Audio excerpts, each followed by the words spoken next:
Hey everybody, it's Melinda. Welcome to Church at the Corner Online.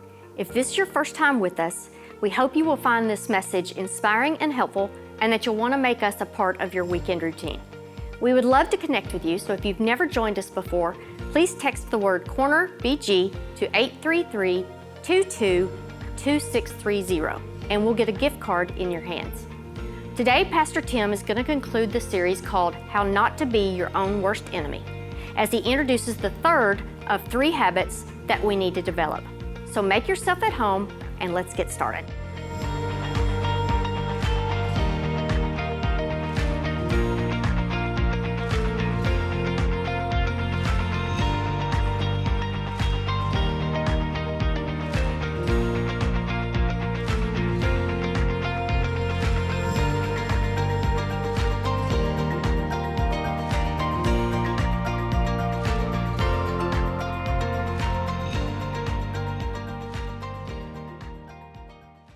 Well, for the past 2 weeks, we've been talking about how not to be your own worst enemy. And today, we're going to wrap that up. We're going to look at preemptive habit number 3, and we'll kind of wrap this thing up. And I thank you for the time you've given us the first couple of weeks. I want to start by introducing a term to you today that I'm not sure you're familiar with, and it's the genetic fallacy term. It's also known as the fallacy of origins and the fallacy of virtue. So what's all that mean? Well, the fallacy is an error in reasoning. For example, horses and cows both have 4 legs, right? So if I had a horse that had 4 legs, then my horse must be a cow because a cow has 4 legs. Or maybe a buddy of mine I know lives in a subdivision that has lots of really big, expensive houses. So I would naturally think that my buddy lives in a big, expensive house.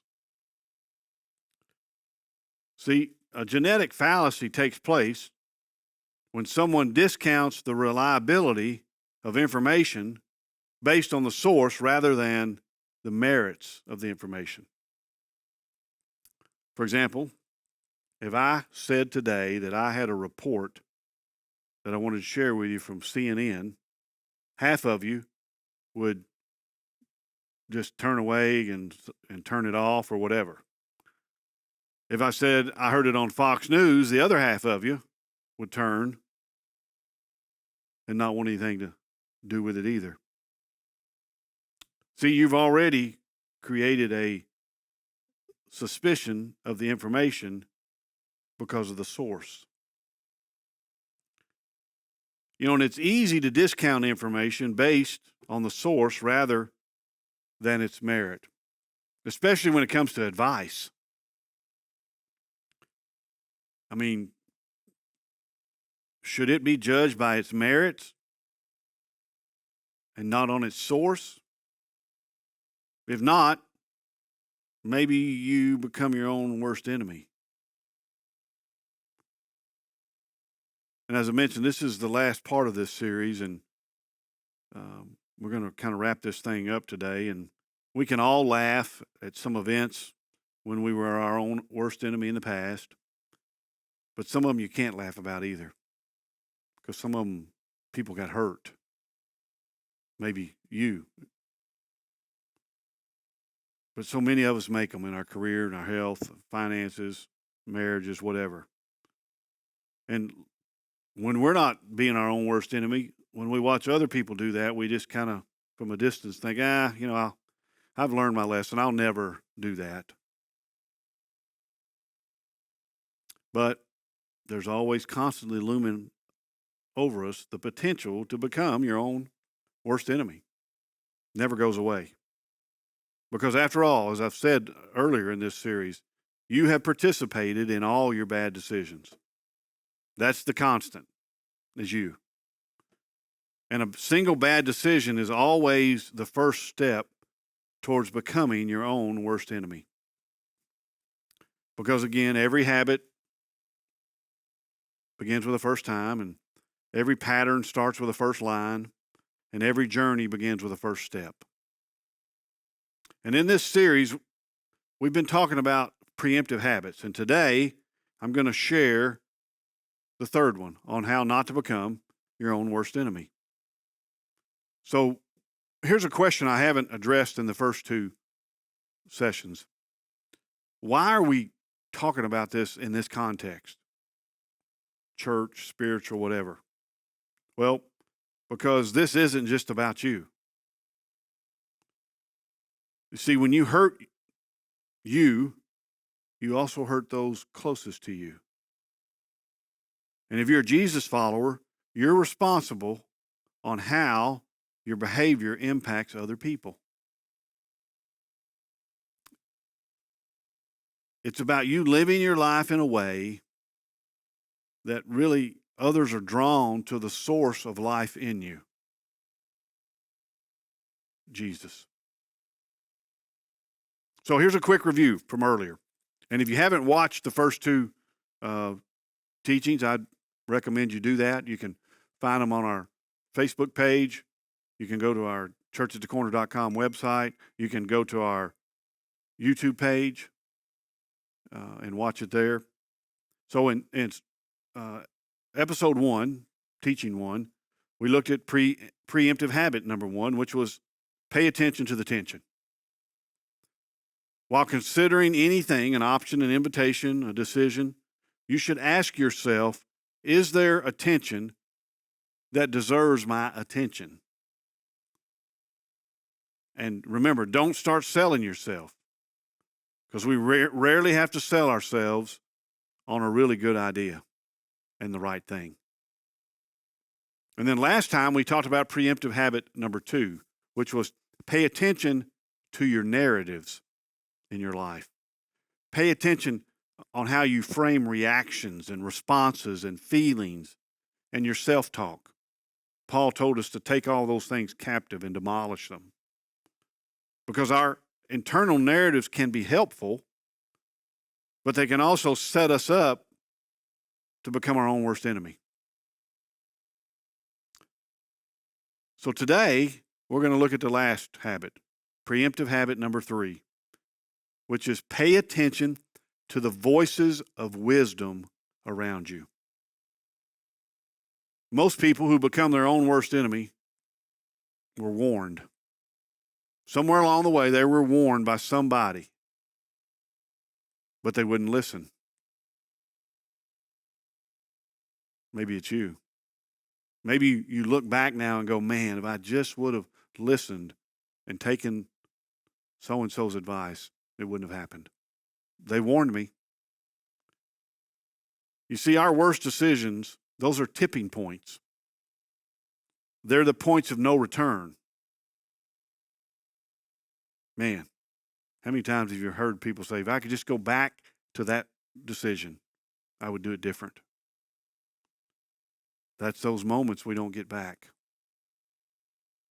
So it's important to pay attention to those around us with wisdom. See, our worst decisions are always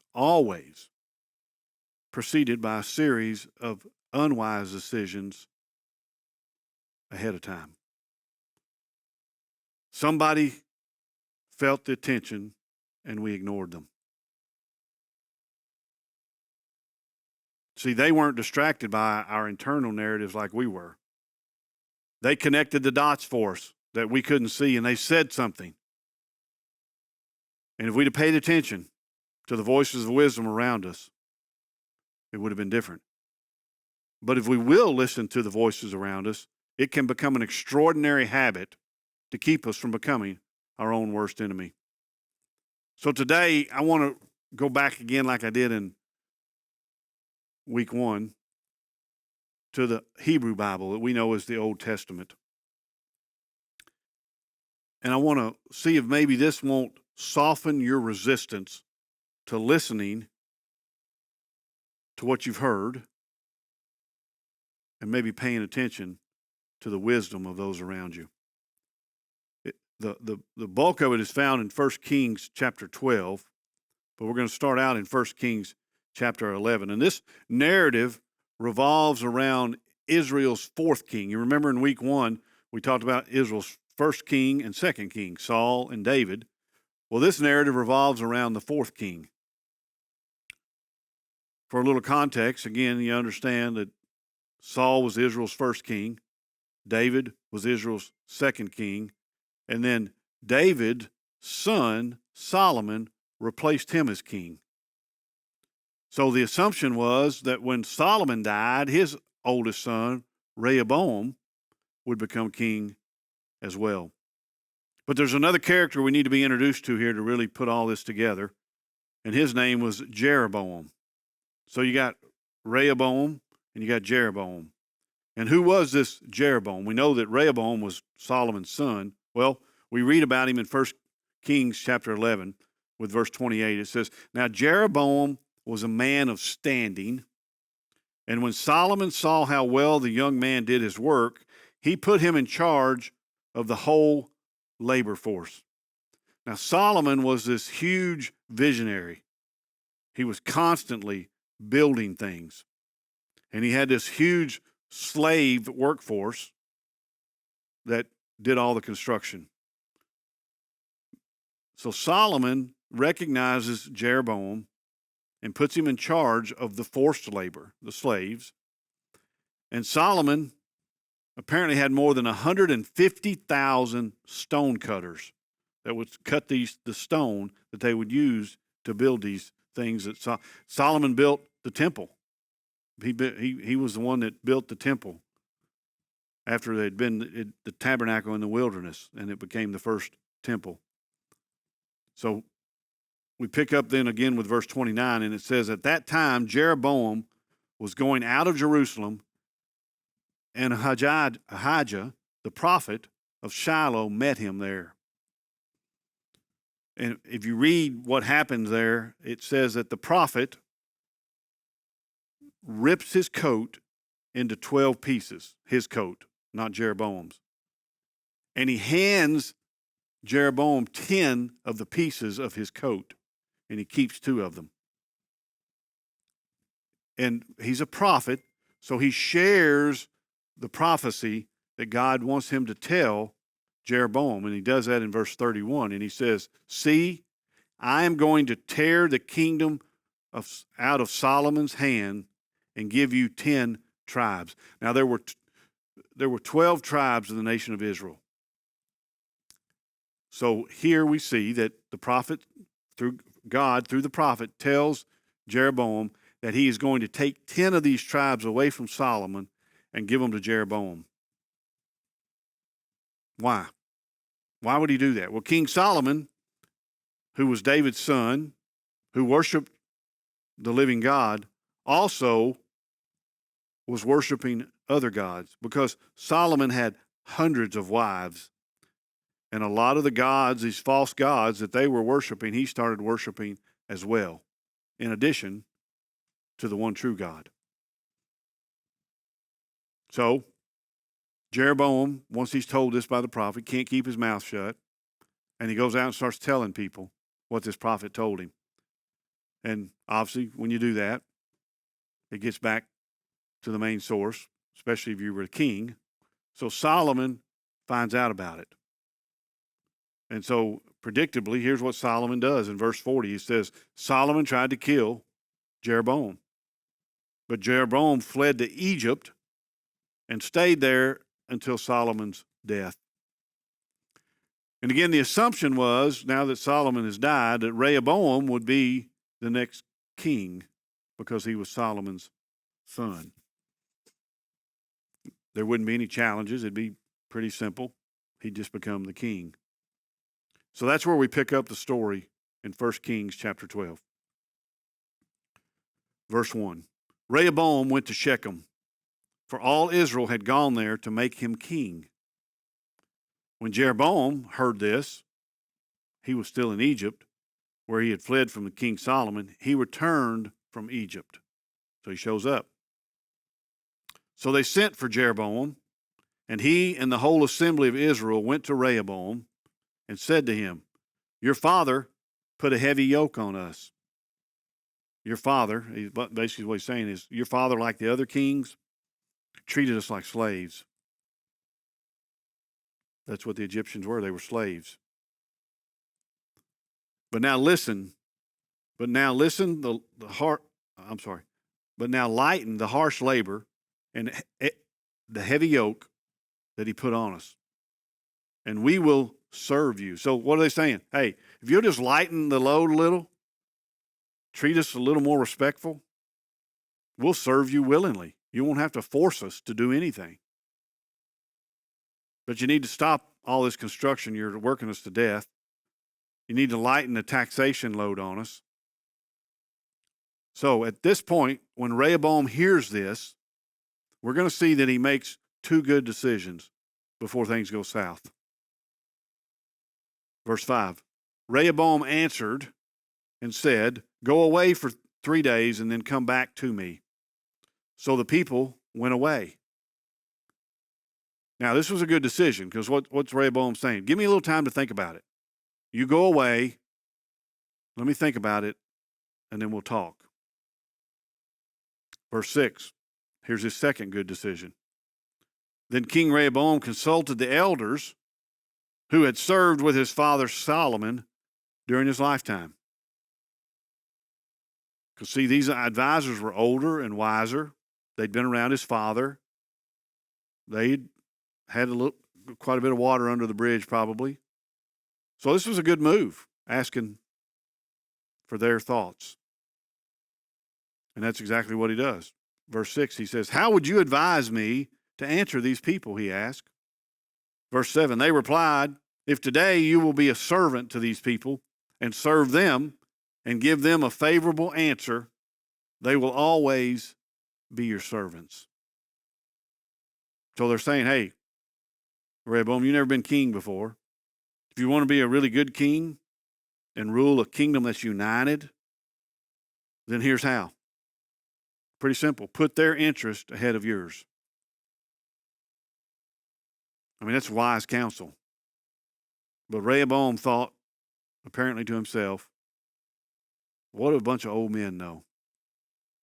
You know what? This is a new generation. Things are a little different now.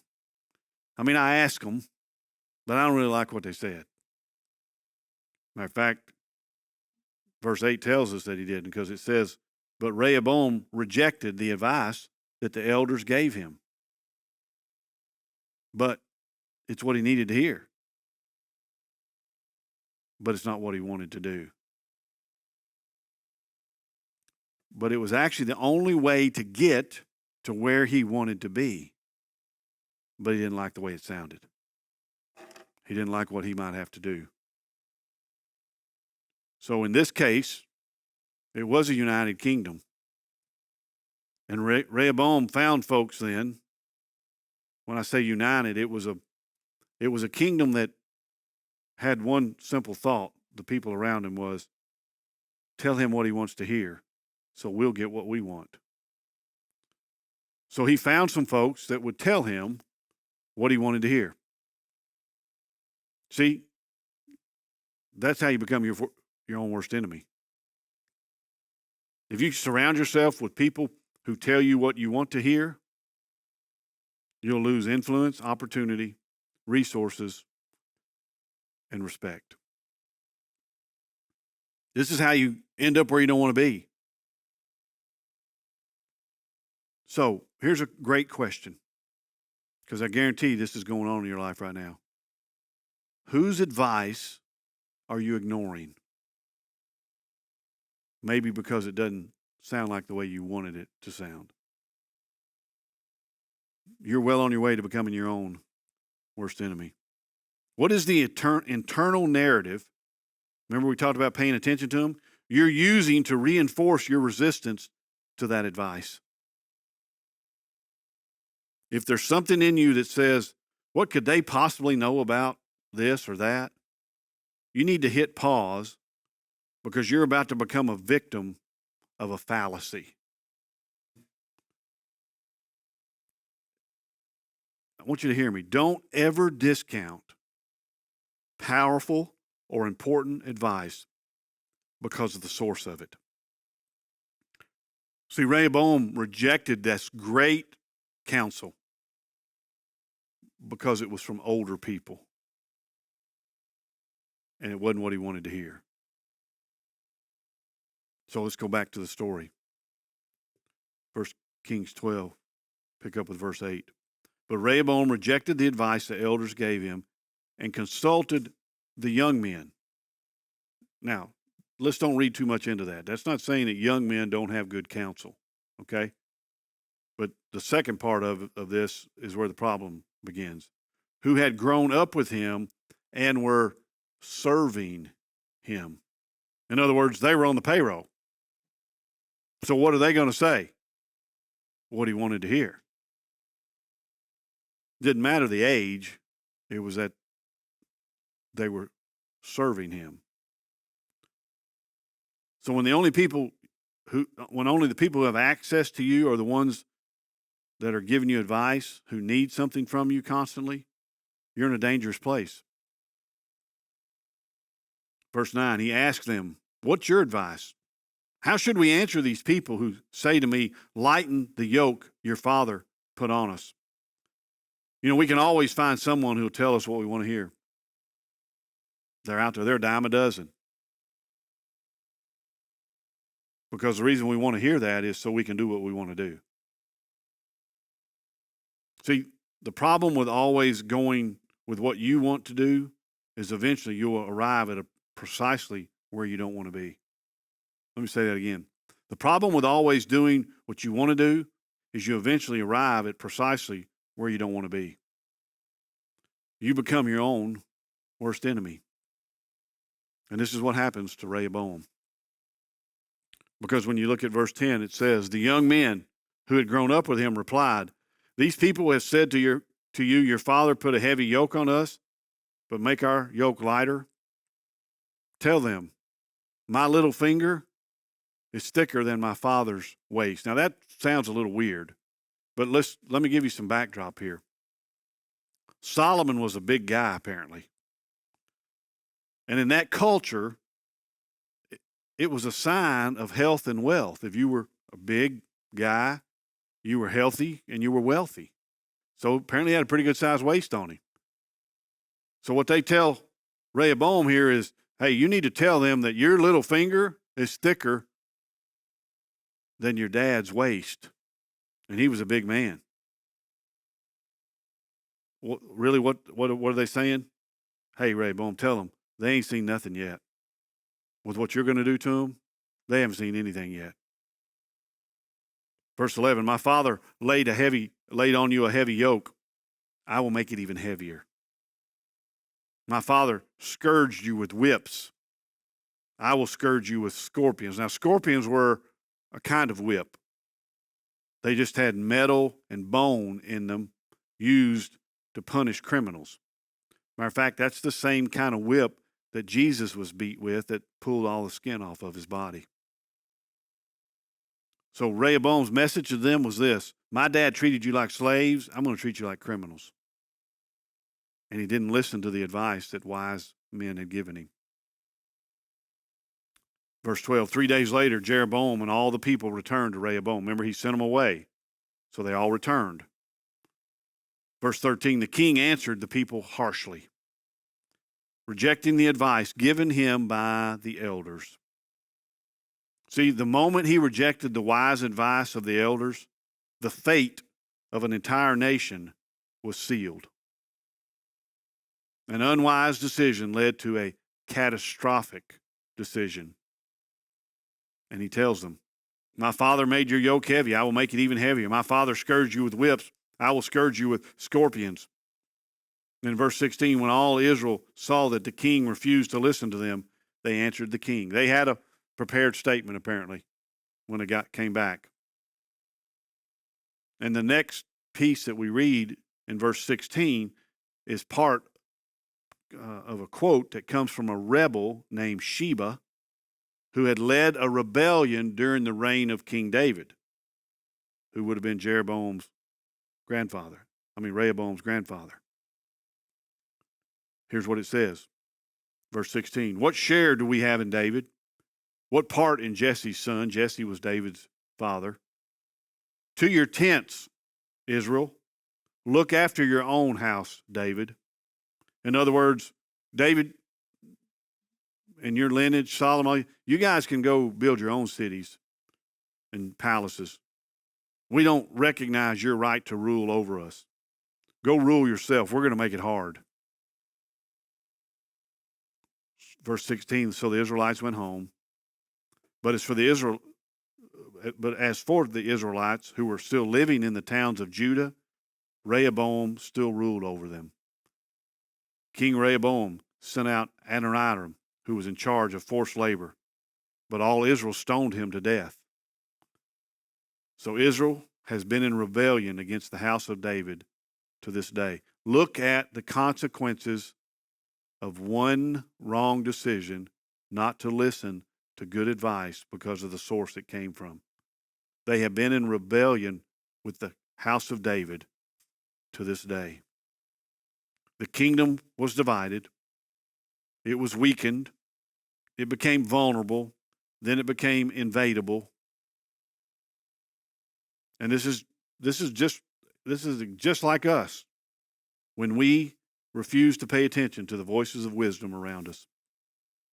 Find someone who has nothing to gain or lose by telling you the truth, guys. Don't get trapped by the genetic fallacy. Here's what you should constantly ask somebody. What would you do if you were in my shoes?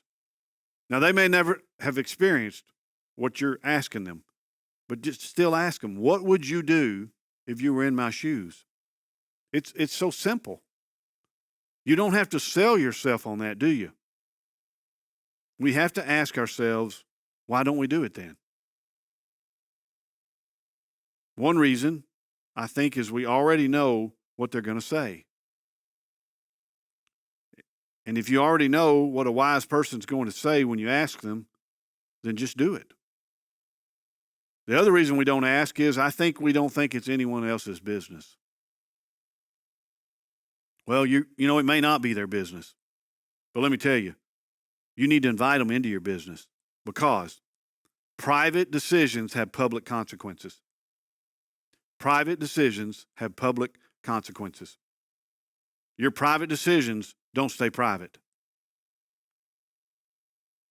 Wise people seek out others and make it their business to get them involved in their business.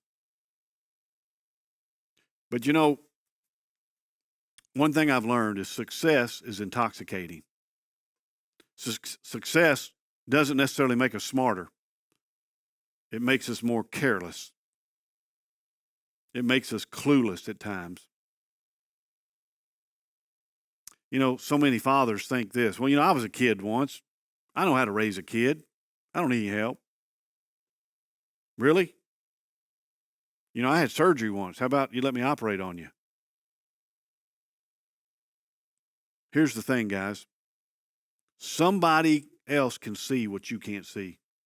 And you need that so you don't become your own worst enemy. So I want to challenge you with another commitment. And it's this. I will not automatically discount advice based on the source of the advice. I will not automatically discount the advice based on the source of the advice.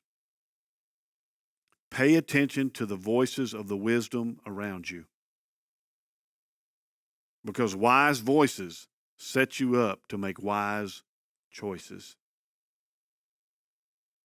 Every person who has become their own worst enemy, I think, would tell you that in that decision or moment, they wish they could go back and undo it.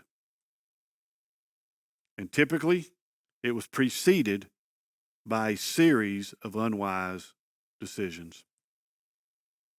See, when we open ourselves up to wisdom, we make better decisions and live with fewer regrets.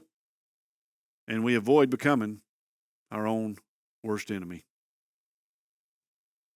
So, wrapping this up, let's look once again at our 3 preemptive habits that will ensure that you don't become your own worst enemy. The first one is pay attention to the tension. It'll be there, and you need to pay attention to it. Number two, pay attention to your narratives. Most of them are false. And then thirdly, pay attention to the voices of wisdom around you. Guys, this isn't just for your sake. It's for the sake of people around you. And following Jesus requires that we love as he loved. We lose our opportunities to do that when we become our own worst enemy. So pay attention to the tension. Pay attention to the narratives. And pay attention to the voice of wisdom around you.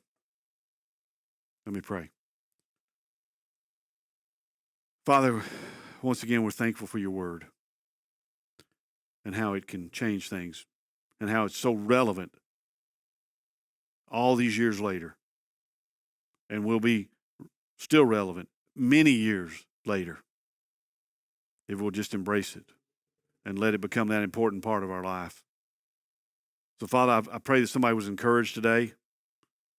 I pray that maybe you got their attention enough to where they'll realize that, I've been getting good advice, but I just hadn't been utilizing it because it hadn't necessarily been what I wanted to hear every time.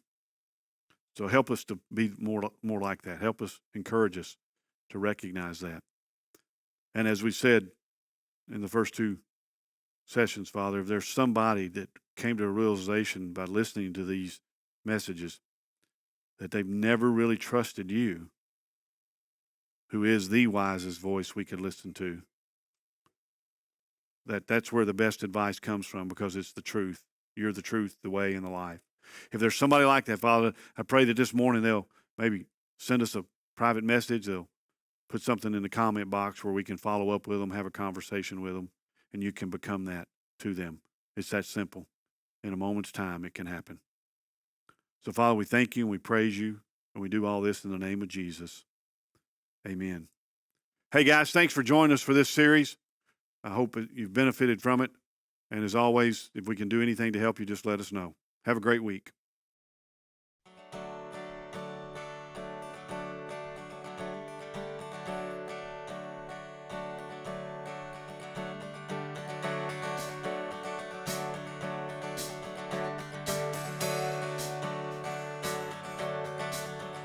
I was buried beneath my shame.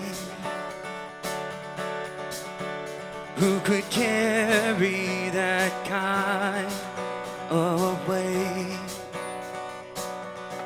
'Cause it was my turn till I made. I was breathing but not alive. All my failures I tried to hide, 'cause it was my turn till I made.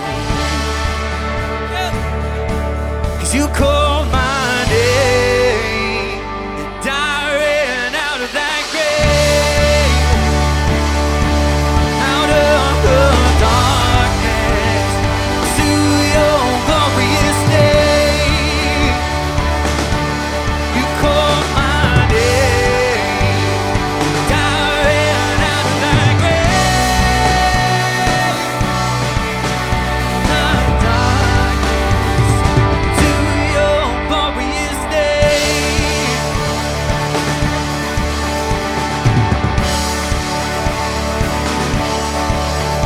Now your mercy has saved my soul.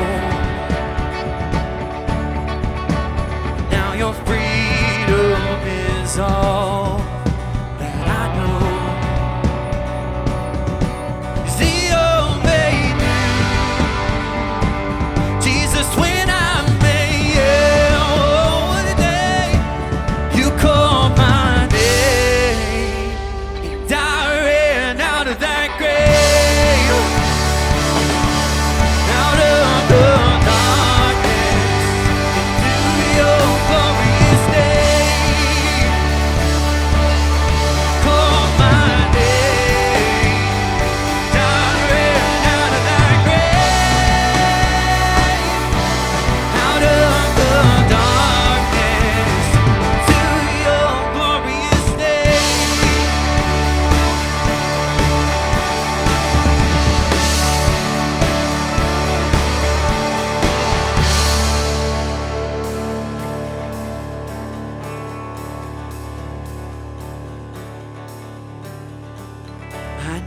rescue. My sin was heavy, the chains break at the weight of your glory. I needed shelter, I was an orphan. Now you call me a citizen of heaven. When I was broken,